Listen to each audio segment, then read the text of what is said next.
I disguise my rhymes in microscopic cells. If you magnify the size of them, then you'll watch them rapidly excel. From host to host, just like the flu does from nose to nose. The cells flew from coop to coop, consume the healthy nobody knew, except for yours truly, who definitely engineered these viral fumes. I rap these sick blues that the raps I produce to seduce you to grasp the noose. It's not going to be used to bruise your esophagus and to break your own neck. You choose the new victim that the coffin accepts, and then you put them to rest.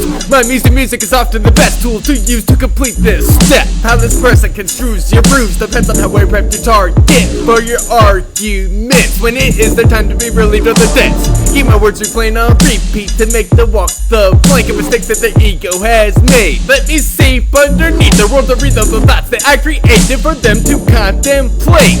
They won't need the opinions that I conserve, but then whenever they have decisions to make, I will infect the stream of thought to ensure that they become bait for the next brain that I contaminate. These thoughts will resurrect the true self and burn the witch of the ego at the stake.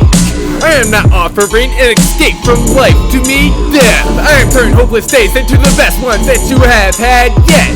So when my lips hover next to your ear and slip in words of wonder that choke the neck of fear, do not resist your true self as it emerges from underneath the ego's voice that you always hear. All of the infected tie the egos to two sticks in the shape of a crucifix, or slip their necks into tied rope to hold them in control.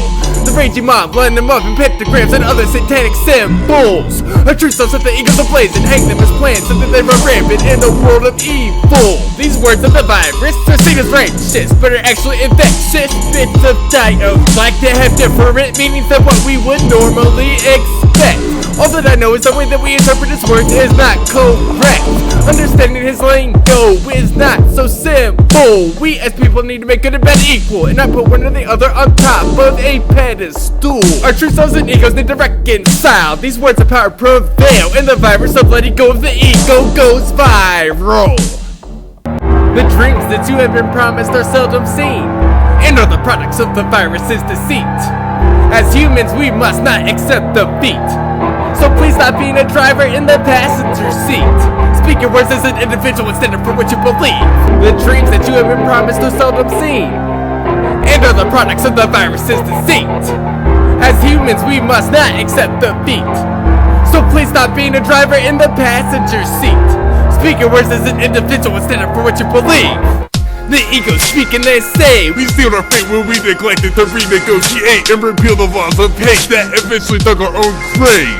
You can feel the pain in these last words that the ego spoke on that day. As far as our true selves are concerned, each ego was hung or burned. That's the whole thing on the songs of joyous birds. Each voice flows from the tongues that forfeit each self-reserve. They search the courage emerges when hurt. The true identities converge, emerge into a single whole, this indefinitely. Now no one like this lives separately, as the theory of egocentricity was hurled into the abyss of conformity, which is the empty entity that was deliberately meant to be the face of mental trickery that picked apart all the victims' internal bickering and literally obliterated the ego's ability to react defensively when the virus began establishing and ravishing authority. Being hypnotized by the virus's beauty led to absolute lunacy and evidently uncontrollable insanity. The abyss is the virus and also the iris of the eye of the infected people. Each individual's wish list is dead, and each task that they accomplish is not their own goal. Creativity vanished as if a fire was extinguished, or a town peasant was forever banished for reasons that we do not know.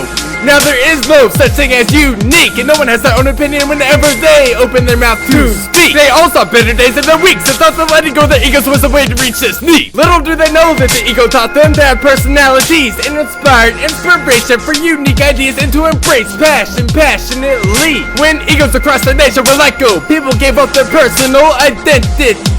Individuality was sacrificed to suffice the hunger of a supreme being. The so-called supreme being is the being of the virus. The virus deceives the eyes of potential hosts with beautiful visuals that man has never known. And then the host proceeds down the downward spiral of becoming viral. The dreams that you have been promised are seldom seen, and are the products of the virus's deceit. As humans, we must not accept defeat. So please stop being a driver in the passenger seat. Speak your words as an individual instead of for what you believe. The dreams that you have been promised are seldom seen, and are the products of the virus's deceit. As humans, we must not accept defeat. So please stop being a driver in the passenger seat. Speak your words as an individual instead of for what you believe. So who is to bring about change? The new you cannot put a name to a face, because in lieu of being immune, the virus made everybody the same. Welcome to the doom that loom before the human race. Nobody advocates the devil's advocate, except that goes against proper dining etiquette, or nobody gives two shits about the ideas that you come up with. That is when you keep your lips sit, then you mimic the syndicate. You think it so much that you become a duplicate, down to each intricate thought and physical trinket. If everybody committed to quit life and sip poison, then you too would probably drink it. Do not give in to the false promises of the virus, because it is now an epidemic. If the sky fell, then who the fuck would catch it? Well, the answer is nobody if everybody has already decided against it. This virus has a fucking purpose, which is to wipe humans away from Earth's surface. And then with the murder weapons on us, as if we ended our own existence. If we all think alike, then the virus can convince us that we are worthless. The ego is secured to this injustice. It allows us to convict the vocal Brits. It allows us to say enough is enough and call the viruses bluffs. It is human nature to judge someone based on what they have done, what they hate or they love, and ultimately if they are someone who we can trust. There is just too much to the list to list much more on the list of what is listed above. Let's love our neighbors in the absence of neighbors, and savor each moment that we have together. We do not have to think like one another to overcome the problems that we cower under. In fact, the power that we muster from our ingenuity makes the world that much better than it ever was, and probably will do so forever and ever. As God is my savior, I will change the way that you created me never, even if I am the last one to resist the virus's grip, and I am fighting for survival. I will stand as the individual to rival the whole world when it becomes completely viral. Call it suicidal, but it is the final battle that will lead to creativity's revival.